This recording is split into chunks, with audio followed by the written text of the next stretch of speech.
your life. That's the world-famous TARDIS outside our television theatre. We aim to have some fun as we climb aboard with Cybermen, Daleks, and the Master and all, as we get on board the planet-hopping runabout of that timelessly popular Time Lord Doctor Who himself. The great man, the newest Doctor Who, right now is in another part of London altogether, expecting to be filmed to promote the series in Australia. He'll be filmed outside the TARDIS. He will have no idea until the last moment what's inside the TARDIS as we fly to where he is right now. Here we go.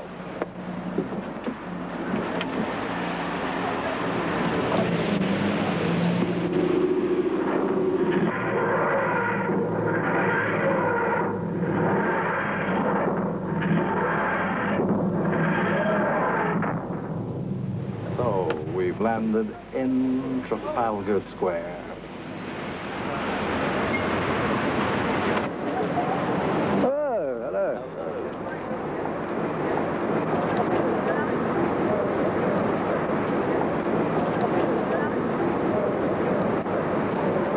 Hello. How are you? Nice to see you. Hi. Hello. Need some help? Hello, Doctor Who.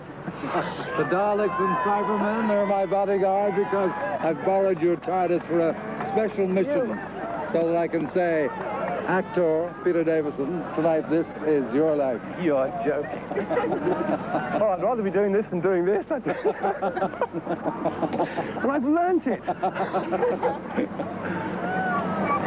Come on, we'll whisk them off. Oh, dear. Oh, you're... Here we are. Oh, I don't believe it.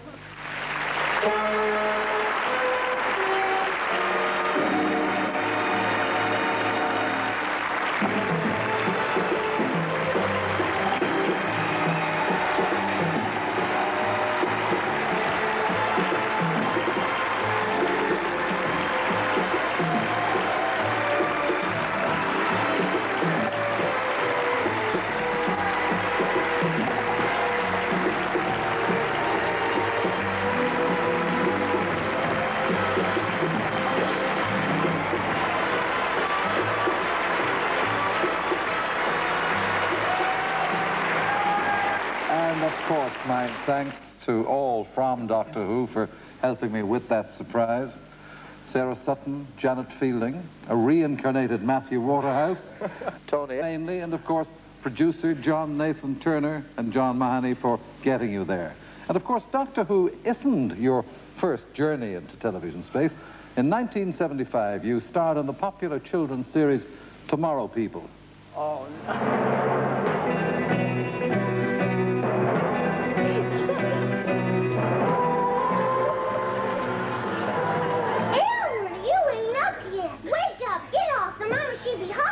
About you still skulking a bunk. You were the ship didn't awaken of Elmer. Don't you tell lies, Elmer. You know you did. You just turned right round and went back to sleep again. But despite all that, Peter, you decided to share all your tomorrows with your co-star there because you married her, that delightful American-born actress, your wife, Sandra Dickinson.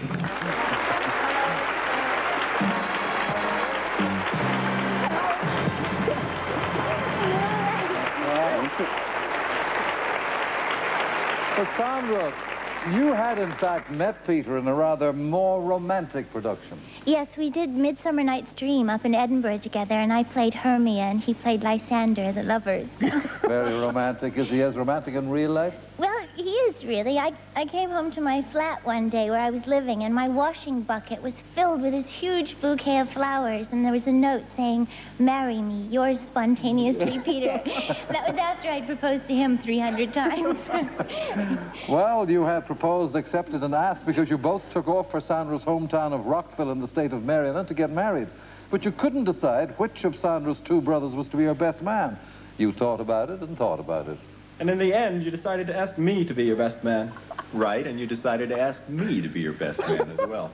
Flown in from America tonight, Sandra's brothers Donald and David Searle.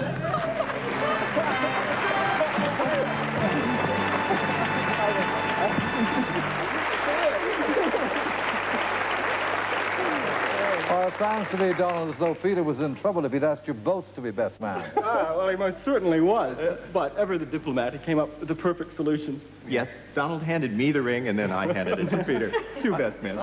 Well, there you are, after it was performed at the courthouse in Rockville on Boxing Day, 1978. And thank you, two best men, Donald and David Seals.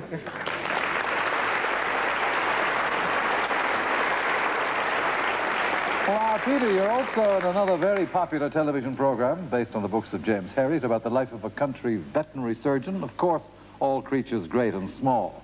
And here you are as Tristan, a partner in the three-man practice, and called out to an emergency on a freezing day on the Yorkshire moors. Well, you're the student. What's going on? Strange. Symptoms suggest... Oh, go on. No. Couldn't be. You have some intensely irritating habits. It couldn't be, what? Calcium deficiency, could it? Well, Peter, you were pioneering some weatherproof headgear there. And I wonder if you remember who designed your costume for you on that occasion. Just before curtain up in Dearlyre, Siegfried himself, Television Actor of the Year, Robert Hardy.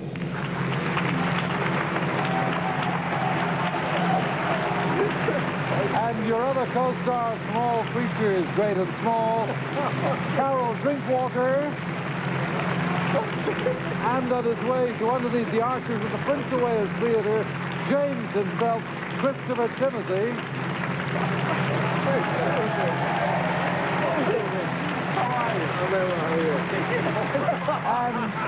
And with them, the real-life Tristan from the real-life veterinary practice on which the series was based, Brian Sinclair.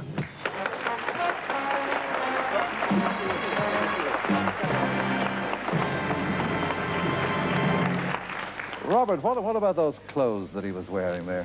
It was a very, very, very cold morning. We were absolutely freezing, and he turned up with the scarf over his head.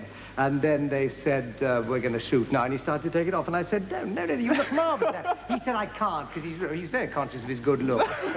And his youth and all the rest of it. I said, keep it on. It looks much more real, much more vet, much more cold. And thus I put his steps firmly on the road to success, which I think was kind of it. I think so, too, but you got through to the end of it as well. Christopher, I know that you admire Peter as an actor. Really? Who told you that? Well, I think you do. He happens to be a very great mate, and he happens also to be very good at his job, and what more can a man ask? That's true. He's very splendid. Is that true or not true? No. Well, now, let me ask the only non-actor here. Brian, you are the real-life vet that Peter played. How did you like the way he interpreted you? Well, I felt very flattered that somebody like Peter was cast as me, and I remember telling him it would be nice to have been as tall, as handsome as he was. I'll go along with it. Thank you, Brian Sinclair, Christopher Timothy, Carol Drinkwater, and Robert Hardy.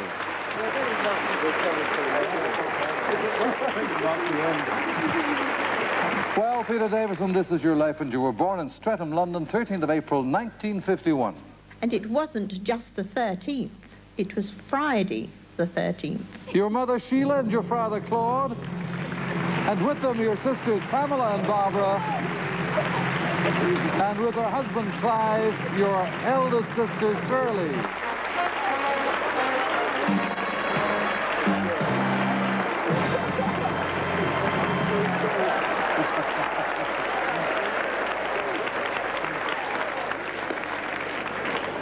We were going to have the door fixed for him. Sheila, Peter's birthday, Friday the 13th. Traditionally very unlucky. Did it bother you? Well, I always used it as an excuse when he got into trouble. I used to say, well, just my bad luck, Friday the 13th. And Barbara, your choice of career turned out to be quite lucky for Peter. That's right, now he's his own personal hairdresser. What about you, Pamela? You're just setting out in a career as an actress yourself, and I wish you good luck, but this Friday the 13th child here shares his own professional good fortune. Yes, he does. He's always surprising people, one of his favourite occupations. And recently, when our father had a heart attack, he presented him with a lovely automatic car on his birthday. Take the strain off his driving. Very nice. Well, now, before that, there you are, Peter, aged 18 months, about to throw caution to the winds and go for a spin on your scooter. You go to Granton Road Primary School, Streatham Vale, and here you are, aged 8, with Pam and Shirley. And there's another picture of you three by a farm gate with a rather large sow on the other side. Shirley, how did television's future vet take to that?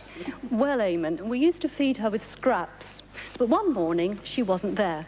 So Peter set off to find her, and she suddenly appeared over the hill, saw Peter, and associating him with food, charged towards him. He ran as fast as he could and hurled himself over the gate just in time. Well, now, when you're 10, the family moved to Woking in Surrey, where you go to Knaphill School, and that's where, for a special occasion, you wrote a song about the very unusual sort of punishment handed out at the school.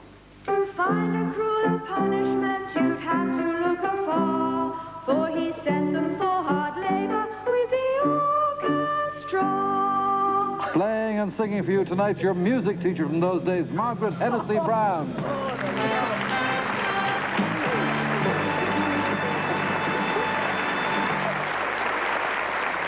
So, Margaret, who was Peter writing his song about? Well, it was the headmaster of the school, and he was just retiring. He was keen on music, wasn't he? He was very keen on music, wasn't he? Yes. And some of the students thought it was a bit of a punishment to have to be in the orchestra, didn't they? Yes, they did, yes. But it wasn't any punishment for you, Peter? No. Certainly wasn't, because you were just as mad about music as I was.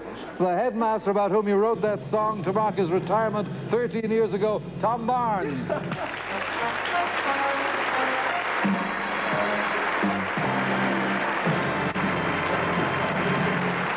Thank you, Tom Barnes and Margaret Hennessy Brown.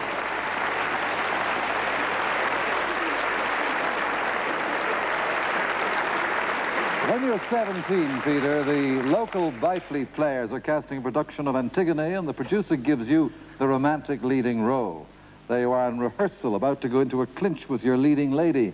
You put your arms around each other, and she almost faints. And no wonder. There was a venomous snake on your shoulder. Your leading lady from that play in 1969, Anne Stanley, and with her the drama teacher who cast you, Jane Walters.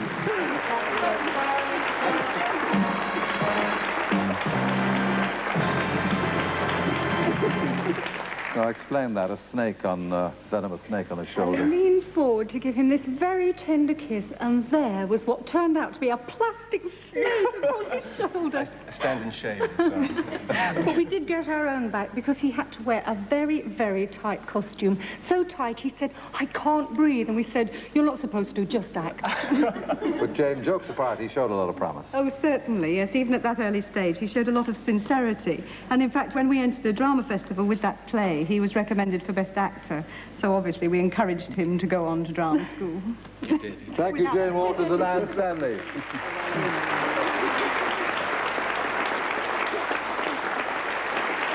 So, Peter, 3 years at drama school were to follow, but you don't neglect your music, though the local barber wasn't exactly going to retire on your custom. It being the swinging 60s, you form a group. Remember what we called ourselves, Peter? The elite of clods. Yes, from that beat group of 15 years ago, old school pals, Rick Dunning and David and Philip Boylan.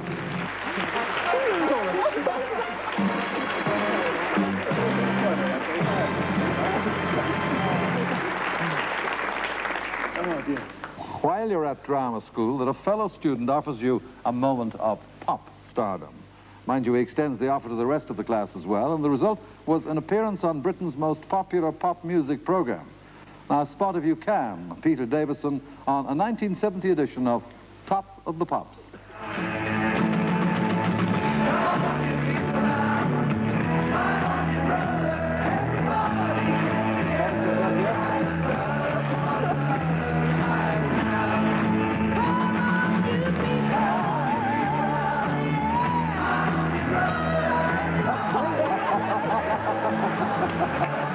There you are, vocal backing there for a pop star who was taking time out from the pop scene to attend drama classes after selling over 40 million records, including hits like Glad All Over. He's in Hollywood tonight, but glad to talk to you again, Dave Clark. Hello, Eamon, and hello, Peter. Well, that song really is a blast from the past. Everybody get together. Well, you've certainly got it together, Peter. I'm sorry I can't be with you tonight, but I'm sure Eamon's explained at this moment in time I'm in the States. But I was really knocked out to be asked to say a few words on this very special night. You know, it's so easy to say after one's successes that in those early days one knew. You certainly had a very special and unique talent as an actor. But to me, the quality I admired most about you was that you were one of the nicest, most unassuming guys I know. And in this crazy world of show business, those qualities are very rare. Well done, mate. Well, at least I can say I knew you before you were famous. Oh, by the way, Peter, they always say that the quiet, shy types always get the best girls.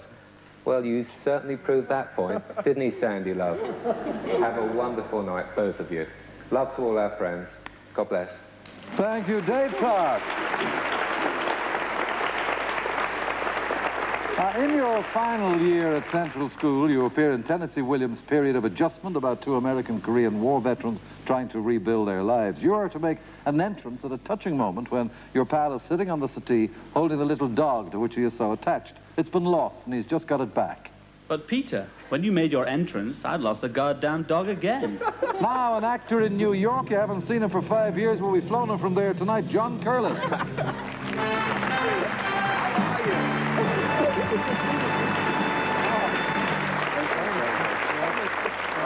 John, what had happened? Well, shortly before Peter was supposed to come on from one end of the stage, the dog decided to depart from the other. And Peter came on. One of his first lines was, oh, I see you've still got your dog. Well, Peter used to say the line even if the dog wasn't there, because the dog had a habit of wandering around. Yes. And anyway, I thought I've got to tell him what's happened. So as we greet each other, rather like we did just now in the bag, and I put my head upstage and I said, the dog has gone. And Peter, with this grin came over his face and he said, I know, he's in the car park. That tended to finish us. But a few years later, when I saw him on All Creatures Great and Small, I was very surprised indeed, because I thought he'd never want to work with animals again. Thank you, John Curlis.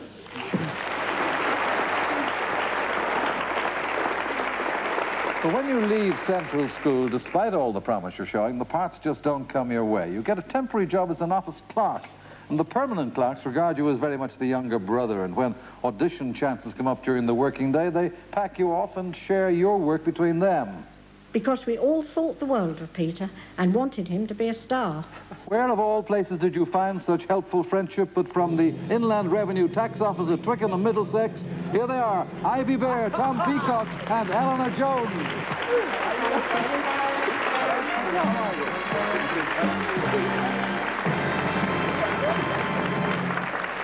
And Ivy, it was nearly a year before Peter got his big acting break. Yes, that's right, Eamon, and we had a little whip round and bought him a pen. That's right. Hoping that you would wear it out, sign autographs. I've still got it. And it's pretty nearly worn out. Thank you, Ivy, Eleanor, and Tom.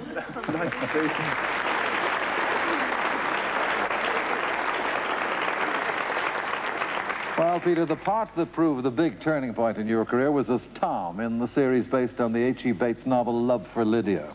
Do you remember when I had to fling my arms around you and give you a very passionate kiss? That marvelous young actress who played Lydia, Mel Martin, and co-star of the hit High Starling in the Love Story series, Christopher Blake.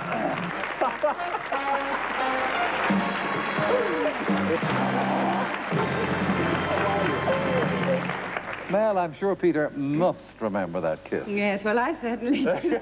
And Christopher, you were there as well. Yes, he didn't kiss me, though. Yeah, we were filming a scene in a ballroom, and Peter was playing a character who was extremely shy and in love with Lydia. And it came to a point where he had to kiss Lydia, and someone said, well, Peter, you haven't, or Tom, the character he was playing, you haven't kissed Lydia yet. Yes, and then I had to tease him and tell him to take a huge gulp of champagne and close his eyes. And then while his eyes were closed, I sneaked up and gave him the most sizzling kiss. And I'll never forget it, because he just blushed. He went beaten from his collar all the way up to the tip of his hair. Yes. Don't do it now, Peter, because you may well, because we're going to take a look at that kiss. We have it. It's that impulsive kiss coming up.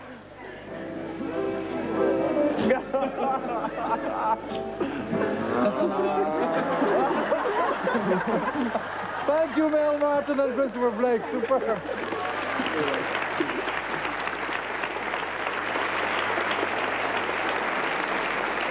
I don't blame you. I'd have blushed, too. Since then, Peter, you've gone on to achieve great success in television comedies, but not all the laughs are on screen. And, Peter, what I want to know is, are you game for a laugh tonight? Game for a laugh's Matthew Kelly, who stars with you in Holding the Fort, along with Patricia Hodge and Christopher Godwin. And from Sink or Swim, your co-stars Sarah Corper and Robert Glenister.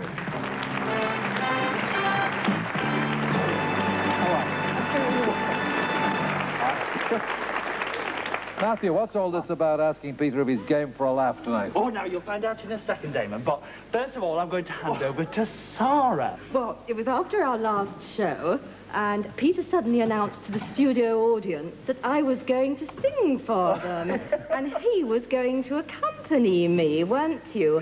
So he suddenly whipped out 2 spoons. Not unlike these, I dare say. Anyway, Peter, we thought that I'm going to get my own back on you. I'll sing if you play. You're going to sing? Okay, right, hang about. There has to be the right shaping of these spoons, And the kerchief, lollipop, lemonade stands everywhere. Cracker Jack bands fill the air, and there you are. Happy landing on the peppermint bar. Well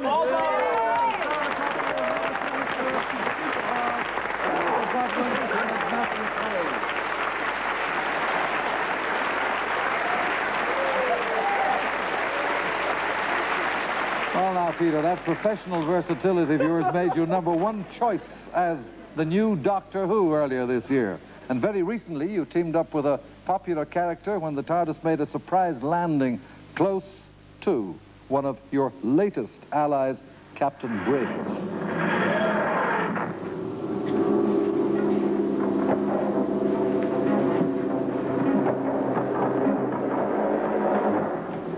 Tway! Oh, I don't think it really matters. Welcome aboard, Mom. Don't call me Mom on the bridge. But it's her turn to make a surprise landing tonight. Who else but one of Britain's favorite stars, that great character actress, Beryl Reid.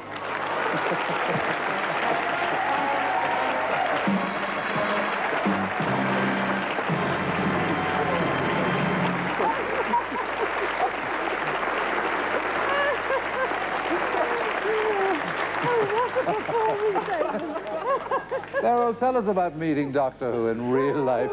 It was riveting. Yes, well, I must say, when I saw him, I thought I must have a little nibble. No, the celery on the bell. You understand? Yeah, I understand. It was absolutely lovely, and you know, I found it a marvelous experience. And I wish you very, very good luck with it.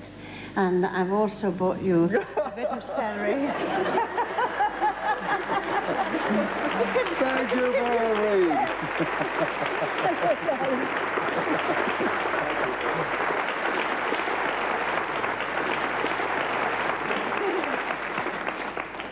Peter, one last flip through time and space. It's 31 years since your father, Claude, here, settled in this country from the former British Guiana. His own family scattered, but 18 years ago, there was a special visitor to your home, someone to whom you took an instant liking. And Claude, he's never forgotten her, has he?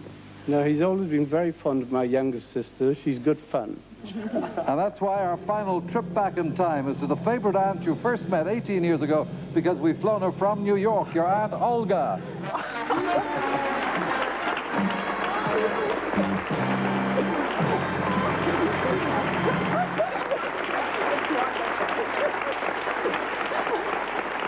Olga, your memory of that visit 18 years ago.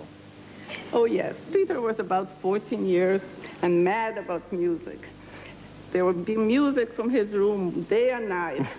I once said to him, "Oh, Peter, how I wish you were on radio so I could turn you off." Now, it's wonderful to listen to his programs in New York and wonderful to be here in Perth. Glad to see him. Peter Davison, this is your life. Thank you.